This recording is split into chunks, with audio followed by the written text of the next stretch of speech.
سلام درنو لیدونکو ستړي مشي یونسکو وایي له زده کړو د نجونو محرومیت به د یو نسل د نابودېدو لامل شي.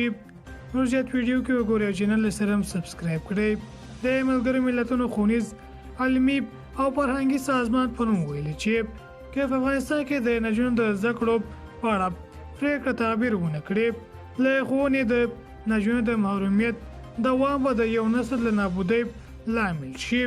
د ملګرو ملتونو ښوونځي علمي او فرهنګي سازمان یونسکو پرون په یو لوړ ټویټ کې لیکلي افغانستان په نړۍ کې یوازینی هیواد دی چې ښځې پکې له زده کړو منع دي.